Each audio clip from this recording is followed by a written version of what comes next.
today is Brendan Grady, who's the general manager of our analytics business unit. Brendan, thanks for coming on. Appreciate your time. Happy to be here, man. So, first thing, I was looking through career experience. You spent most of your time in sales, then you were in marketing strategy for a little bit, then back to sales, now back doing some more marketing and strategy. What brought about that switch from moving from sales leadership to really oversee how Qlik started to revamp its analytics business and this move to SaaS that we've been on the last couple of years? It's you're right. It is a bit of an interesting journey for me, isn't it? If you actually check out my LinkedIn profile, if you actually go all the way back, I got my master's in German and political science, so that makes no sense to most people either, right? No, no.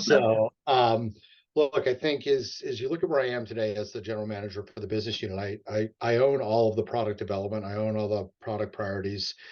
The key of someone going through a sales role and a marketing role and these strategy roles is that it's all about being able to monetize this and sell this and help our salespeople be really effective at what they're doing. So you look at my background and then my peer, Drew Clark, he had a very similar background, did some sales stints and some marketing stints. And so really bringing that field focus to the role is why we're here. And I mean, we've worked together a ton. And so, it's always about trying to make sales successful. So I want to get into capacity pricing. So August 22nd, Qlik announced new capacity model specific to cloud analytics. Why did Qlik make this move to capacity-based pricing? How is this going to benefit the customer? So the actual move was pretty interesting. Is we decided to take a really crazy approach on how we thought about our pricing and packaging. We decided to hire a third party, and we decided to go out and talk to our customers. So we asked potential customers about what do they value. And so we took an approach where we gathered data, we put it in a centralized location, we analyzed it, and then came out with some recommendations. Crazy talk, right, Kurt? I know. Wow.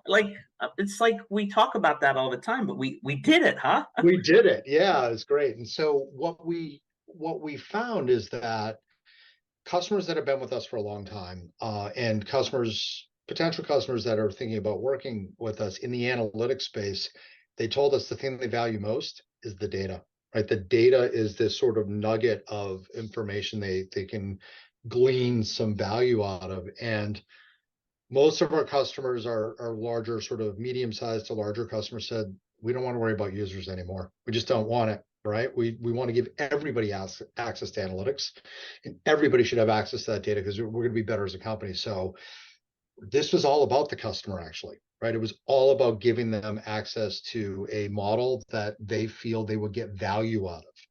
And you've been selling for a while, you know how hard it is, right? Trying to figure out how many users, none of that, right? Customers are willing to pay for data and finding nuggets of information in that data. So that's how we ended up where we are today.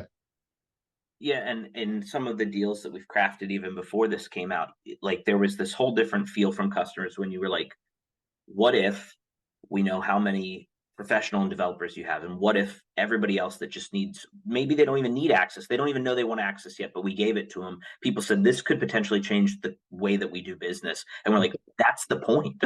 That's the goal. So now we've just crafted it in a way that it makes more sense, so that if the person logs in once a month, great. If the person just needs to click around and find things out and they're doing it multiple times a day, doesn't matter. Everybody has a license. So I'm excited. The other interesting angle is sort of the competition, right? Is you always got to think about sort of how do other companies charge for their models? And the thing that we heard that customers didn't like, that's as much as important as the things that they did like, is they said, we can't be into this compute model, right? We have no way of predicting how much compute we'll end up using.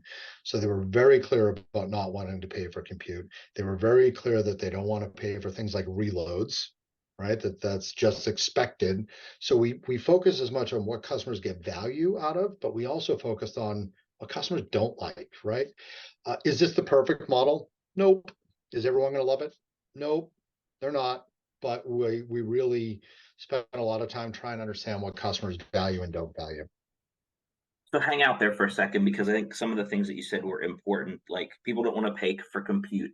And these two terms that are often used, consumption, we're using Yeah. capacity sound very similar. And if we're honest, there were a lot of hands going up from salespeople, Qlik going like, wait a minute, right? We don't, and I thought, and that's how we, and you were like, wait, it's not consumption, it's capacity. Just break that down a little bit more about the differences between those two words, both C words, consumption and capacity, and Yeah. how they're different.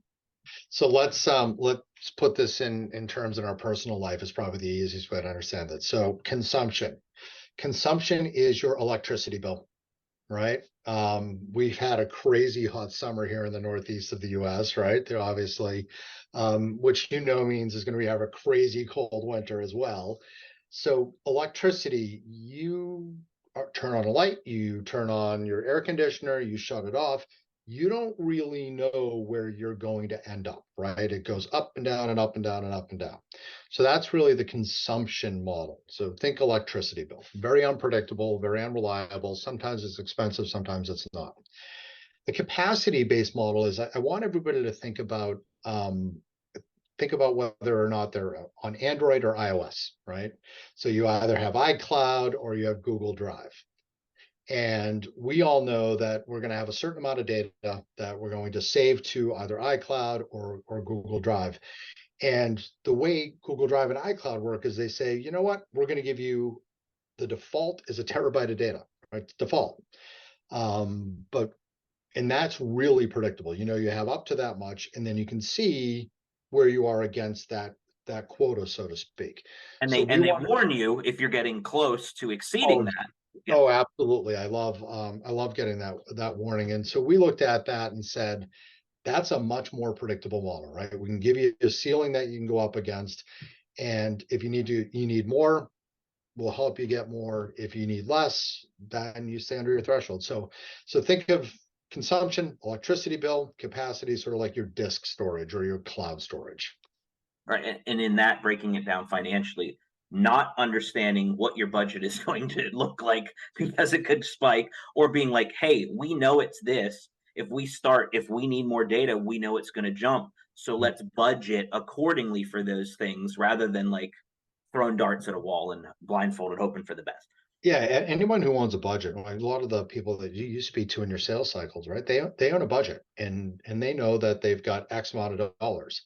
If we can't tell them it's going to cost X plus or minus 1 or 2%, they don't want that unpredictability. Everybody needs predictability in what they're doing. Yeah. Yeah, that's good. So we've been having this came out August 22nd. We've been having conversations, and the question that I'm getting most from people who are analytics, like, we're talking mid market. So we have the analytics team, and Yep. they like this, but they're trying to figure out like, well, how much data do I need? What kind of questions like should they be asking folks, and who should they be going to just say like, help me figure this out so we can get a best guess? There are a couple approaches. So first and foremost, most of your customers have either moved some of their data to the cloud for other purposes. Forget the analytics side, right? They may say, "Hey, we're storing everything on AWS. We're storing it on OneDrive, for example." So you can get a good sense of getting a t-shirt size just by looking at those patterns, right? That's one thing. Second is go to your DBAs, right? Your DBAs, the people that are managing those databases for you, they usually have a pretty good sense of what that's going to look like. And then the other areas you can work with our teams and some of our partners to try to help figure it out. We've got some tools to look at your existing estate, how much data is brought into it, so we can really take a good look at that. But t-shirt size it first, touch your DBA second, and then work with us and we can try to help you figure that out. Brendan, those are all the questions I had.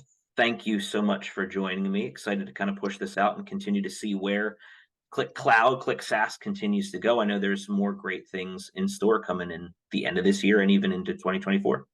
Yeah, and I'll come back. Why don't I come back in a month or two? We've got some pretty exciting stuff happening on the AI front, right? Now, this AI thing seems pretty important and it Yeah, seems like it's going to stick I've heard, around.